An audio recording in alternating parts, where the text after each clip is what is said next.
One thing you want to think about with children, especially young children, this is really important. You got to get this right.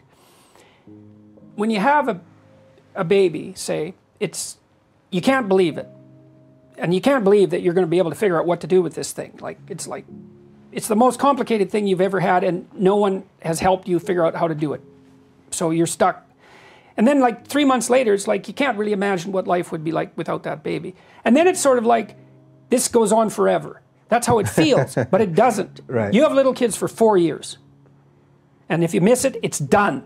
That's it. So you got to know that. It's, you know, lots of things in life you don't get to do more than once. Now, obviously you can have more than one child, but all I'm saying is that period between 0 and 4, 0 and 5, there's something about it that's really, it's like a peak experience in life. And it isn't much of your life. You know, because you think of it as a long time. It's not that long, man. 4 years goes by so fast you can't believe it. And if you miss it, it's gone. So you miss it at your peril and you don't get it back. And that's not, I know it, with your career, you miss opportunities, you fall behind. This happens to women a lot. It's part of the reason for the pay gap. And it's really hard on women, you know, although no one knows what to do about it. So, and I would also say, well, you talk to each other, try to minimize your financial requirements to the degree that you can. See if there's other ways that you can generate income. And come to a consensual solution and try not to torture yourself with guilt, with whatever you come up with. But do remember, because you know, you've got financial responsibilities and often you need 2 incomes and there's no easy way of dealing with it. And for women, it often seems that no matter what they do, it's wrong, right? They stay home with the kids, it's wrong. If they go to work, it's wrong. If they do both, it's wrong. And I'm not being smart about that. Mm-hmm. That's rough, man. Mm-hmm. But having said all that, I would say again, you got little kids for 4 years. Don't miss it. You will regret it.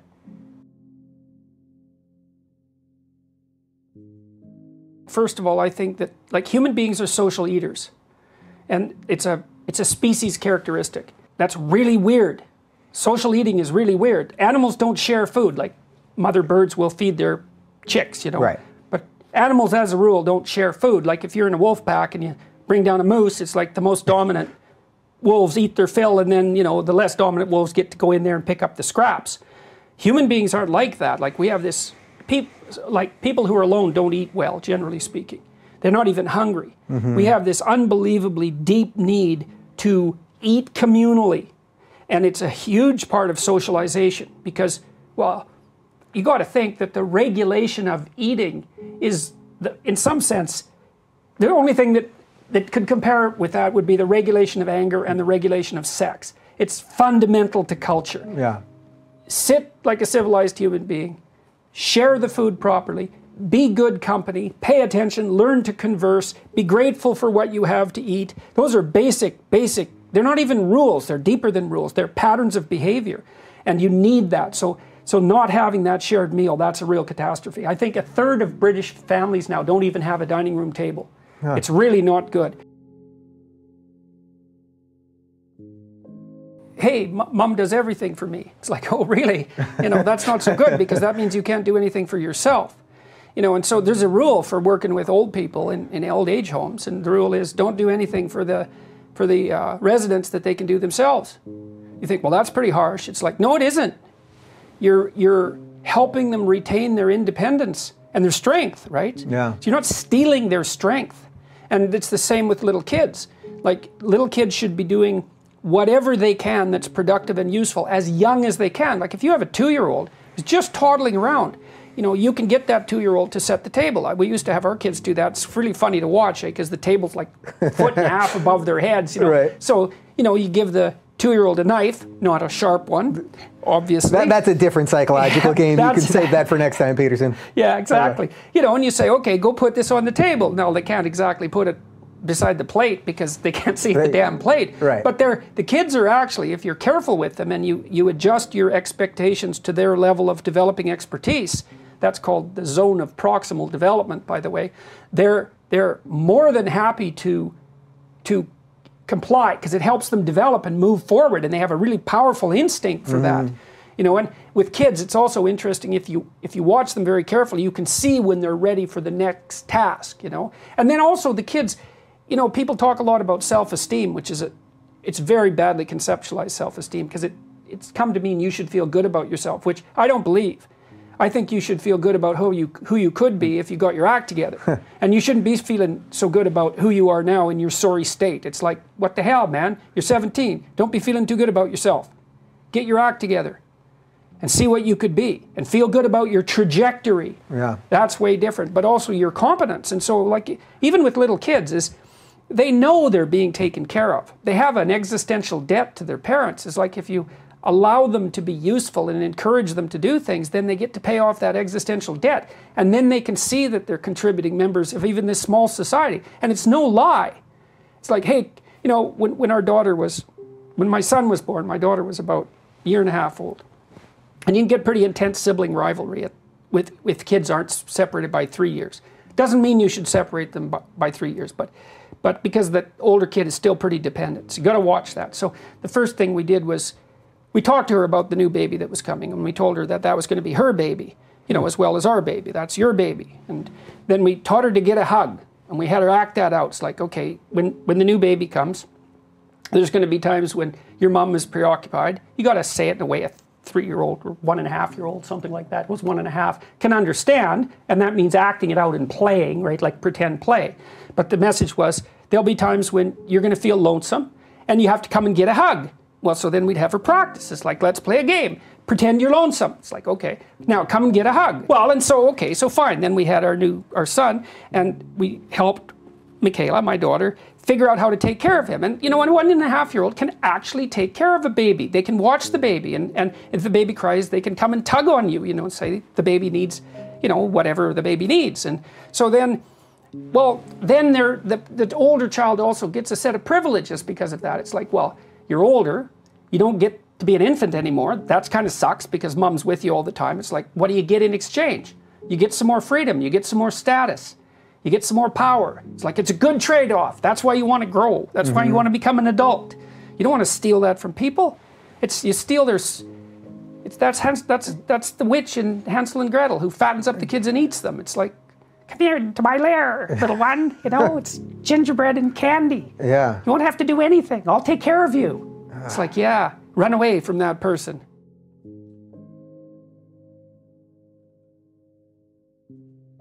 You got to distinguish between kinds of trust. There's naive trust.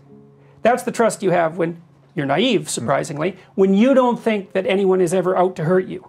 And if you're naive and you get hurt, then you get traumatized in proportion to the hurt and the naivety. Not advisable. You don't raise your children to be naive. In Sleeping Beauty, in the Disney film, the king and queen, they're older, they've been trying to have a child, they finally have one, Aurora, like she's everything to them. They have a christening party for her. They don't invite the evil queen. And you think, well, of course they don't. Who invites the evil queen to the birthday party? It's like, you got to invite the evil queen to your kid's life, because otherwise they don't know that life is hard, and they don't know that they can prevail through that. And so what happens to Sleeping Beauty is the first time she's disappointed, as soon as she grows up, as soon as she hits 16, pricks her finger, a little bit of blood, she wants to be unconscious because she can't tolerate it. She's been so protected, she can't tolerate life. It's like, so you want to make sure that your kids are exposed to experiences that push them and stretch them as much as you possibly can. I guess that's part of the competence thing we were talking about too.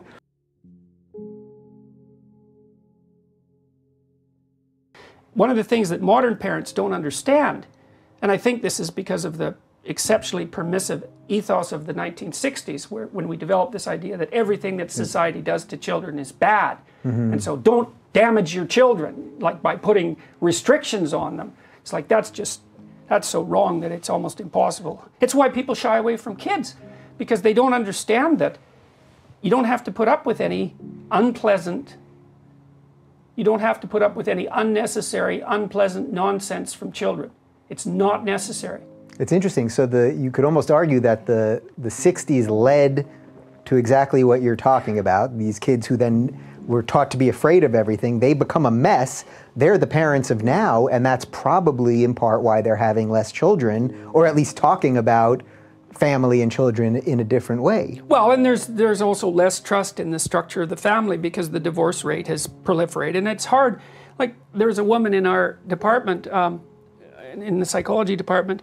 She showed that if you interfere with the maternal relationship between rats and their pups, because rat children are called pups, that you can see the detrimental effects of that disruption 3 generations later. Wow. Right, yeah, so you disrupt those early bonds, you disrupt the familial structure, that echoes. It's like an oral tradition in some sense, because being a good mother is not just something that you're taught, it's something that you kind of have in your bones if you were mothered properly. Like, my father was an excellent father, especially when I was a little kid. He really spent a lot of time with me. And I used to love it when he came home. And like, I have a natural affinity for little kids. And I do believe it's in large part, that's why.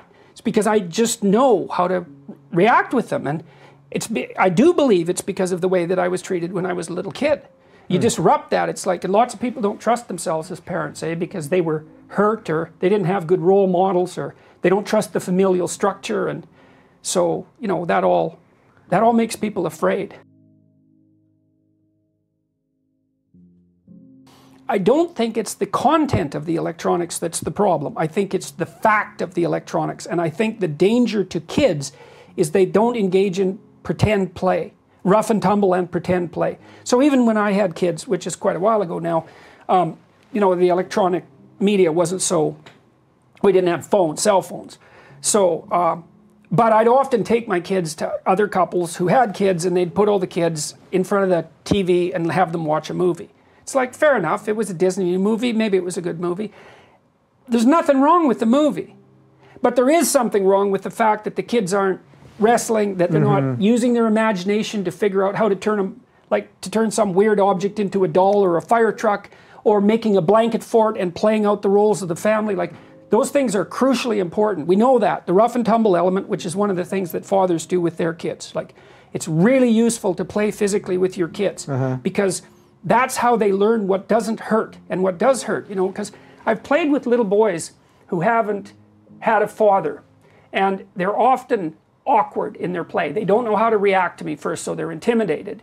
And so one of the things you do with a father is, like, you stretch your kid out, and you tap them and poke them so that they know what play is, and they know what hurts and what doesn't, and you let them hit and wrestle with you so they can figure out that they shouldn't put their thumb in your eye. And it's kind of how they learn to dance too, and to get coordinated. And so fathers really like to play with their children, and mothers are often somewhat apprehensive about that, because the guys generally will play rougher with the kids than the women will. That's a generalization for all of you who think I'm being sexist, but the behavioral data is pretty clear. But it puts the kid in their body and gives them a kind of confidence.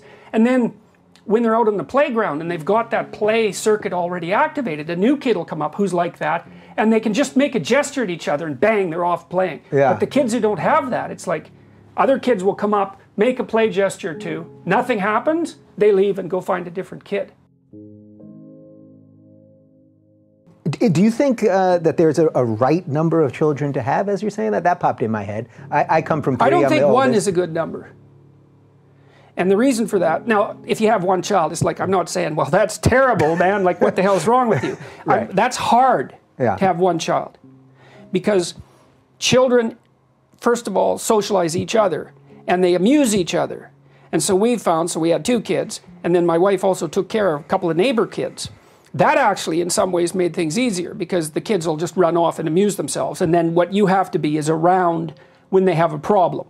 But they don't want you around, and you don't necessarily want them around. You have adult things to do, right? With one child, you've got the problem of having to amuse the child all the time. And the child has the problem of not having siblings to hash things out at a peer-to-peer level. And I think that maybe that one of the reasons the overprotected child, going to university phenomena has emerged is because children are now mostly produced by older couples, so who are more intent on doing everything right for them, but they also don't have enough siblings. So they're not getting sort of, they're like puppies that haven't had enough rough and tumble play with other puppies. Yeah. And they're really like that. I mean, and that's not good. We know from the animal developmental studies, like even with rats, social animals don't do that well unless they have peers to get into it with, you know. And a lot of socialization takes place between peers. And so I would say 2 kids minimum, because, well, then you have kids and they can amuse each other, and maybe 3 is nice, and you know, but one is, I do not believe that 1 is easier than 2. I don't believe that. Number 5, do not let your children do anything that makes you dislike them. This has sort of been a through line to at least the beginning part of our conversation. Yeah, well, the first thing is, it's the monster thing, like the Beauty and Beast thing. You are not a good guy, and you will take revenge on your children if they misbehave. You think, oh no, I like my children. It's like, other people might not like them. Maybe they don't behave very well, you know, and you think you like them because you're a saint, but you're not.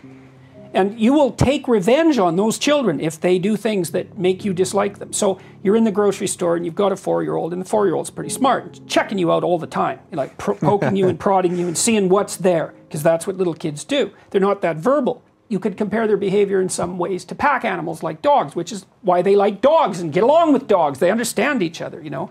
And so they're testing you out. And so they have a temper tantrum in the store and you don't know what to do about it. What you do, your kid has a temper tantrum in the store, you pick up the child, you go outside with them, you stand them up somewhere and just let them have it. Let them have the temper tantrum. It's like, they'll get sick of it soon enough. Go somewhere boring and dull. Say, well, have at her, man. Then the kid's done, you say, we're going to stand right here till you decide that you're going to behave. The child knows what that means. It's like, you're going to behave, or we're just going to stand here. It's like, fine. Okay, you don't do that. The child has a temper tantrum. The 3rd one, you know, you're embarrassed, you're turning red, everyone's sweating, everyone's looking at you like you're a horrible parent. It's like really unpleasant. You think, oh, I love my child, I like my child. It's like, no, you don't. That's a lie. You go home, the kid's forgotten all about it, you know. They go in their room, they make a little drawing, they're all thrilled, they come out and show it to you, and maybe they did a really good job, you know. Maybe they're even a little guilty about having the damn tantrum. But you, man, you're not happy. And you think, yeah, that's nice. And you go back to whatever useless thing you're doing. And you think, I got that little bastard. And you think, no, I wouldn't think that. It's like, yeah, wrong. You would. Wrong. Not only would you think it, you would act it out. And if you don't think that that's true, then you don't know yourself very well. And so you got to think, that little kid is little and powerless. Well, not as powerless as you might think. But fundamentally, you got the upper hand. And you've got the proclivity for tyranny deeply rooted in you. And so you better be real careful around that child. I used to tell my kids, you know, when I was not in a good mood, say, like, it would be better if you were in your room. And they didn't mind. They knew what it meant, you know. They were very young. They could understand that. It's like, you're a fine kid, you know, pat, pat, pat. I'm not in a good mood. Things are likely to be unpleasant. Why don't you just go play in your room for a while? It's like, away they went. They knew how to play in their room, you know, because I didn't want them being around me when I wasn't going to be a good guy. Yeah. And so, and kids, they know they can handle that, man. They can't handle lies. They can handle that sort of truth, no problem. And so, like, both my wife and I were very careful. It's like, when we're starting to not be happy with the kids, with one kid or the other, it was time to have a chat and figure out what it was that had gone off the rails and how we were going to fix it so that we were, like, thrilled to have that kid around. And that's the thing about kids is, you can be thrilled to have them around. Not always. You're tired, you're hungover, like you've had a bad day, the kid's cranky. Like, I'm not saying this is utopia. It's not. That's not the point. But the point is, though, you can manage your relationship with your kids and you can have an honest relationship with them, and then it will be the best relationship with anybody you've ever had in your life. And I can say that with some certainty because, like, I had a rough time with my daughter because she was very, very, very ill for a long time. It was really bad for like 7 years. It's still touch and go, but she was in excruciating agony for 2 straight years, which I can't believe she even did it because, like, 3 hours of pain that's intense, that's rough. 2 years, it's like, maybe you don't get through that, you know? But we had a good relationship and thank God, if our family hadn't been well put together by that point, it would have taken tragedy and turned it into hell. And so we had a rough time for those years, and still it was good. You know, and that's saying something because, well, she lost her hip and her ankle during that period. They were both replaced when she was 16, and so she was walking around on 2 broken legs for 2 years. It was brutal. But like my son, for example, during that period of time, and like hats off to him. He was only 14, you know, when he wanted to be out with all his friends. He stuck around. He supported her. He never complained about it. He never complained about the fact that he didn't get the attention he should have got. He was there like a bloody rock. And his sister relied on him a lot, loves him to death, partly because of that. It's like, that was a good thing, and it was because of that foundation.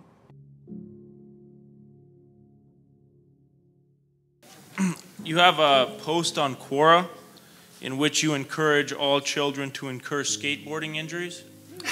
I have a book coming out in 2018 called 12 Rules for Life, An Antidote to Chaos. And one of the chapters in there is from that Quora posting, and it's called Don't Bother Children When They're Skateboarding. And it's sort of associated with what I had said earlier about parkour, for example, is that, you know, kids need to go out and push themselves against danger, because that's what life is pushing yourself against danger.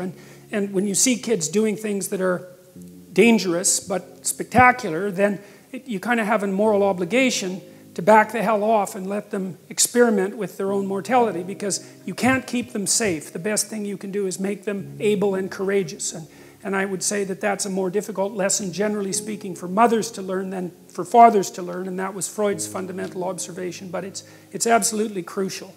And so I've seen kids do, I mean, you know, you can obviously be a fool on a skateboard, although the distinction between being a fool and developing yourself is not as clear as people might like to imagine. And when kids are out there with no helmet and doing dangerous things, it's like there's a part of me that, of course, is very worried about it, but there's another part of me that admires it very much, because they're practicing what they need to practice in order to cope with the world.